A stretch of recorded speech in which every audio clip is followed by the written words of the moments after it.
किसानों की जमीन के अधिकार का कानून कांग्रेस पार्टी लेके आई थी। इन नरेंद्र मोदी जी ने, इनने जो मन की बात करते हैं, इनने उस कानून को क्वेश कर दिया, समाप्त कर दिया, ध्वस्त कर दिया।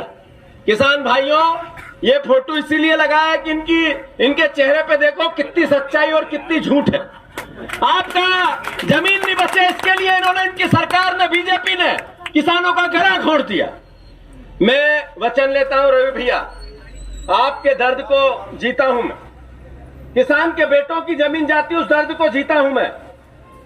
जहां जहां किसान मध्य प्रदेश में जिसकी जमीन गई है वो याद रखे, कांग्रेस पार्टी की जब मध्य प्रदेश में सरकार बनेगी तो हम एक कानून लेके आएंगे कि जिस गांव से सरकारी सड़क जाती है, जिस गांव से रेलवे लाइन जाती है, जिस गांव पर कोई सरकारी योजना आती है और किसान की जमीन अधिग्रहण होती है, तो दूसरी चरनोई की जमीन उसी गांव के उसी रकबे में या उससे लगे हुए रकबे में अगर आपको परेशानी है तो किसान को जमीन उतनी ही, जितनी जमीन यहां छीनते उतनी देना चाहिए। सही है कि गलत?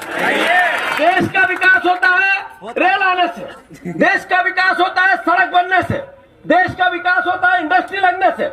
किसान की मौत आ जाती है जमीन छीनने से। तो अगर विकास करना है तो देश के नागरिकों की भी तो रक्षा करनी है, किसानों की भी तो रक्षा करनी है। हम कानून लेके आएंगे मध्य प्रदेश में। किसान भाइयों, याद रखना मेरी बात, अभी चुनाव नहीं है। जिस गांव से जमीन जाएगी सरकारी योजनाओं की, अगर चरनोई की जमीन उस गांव में है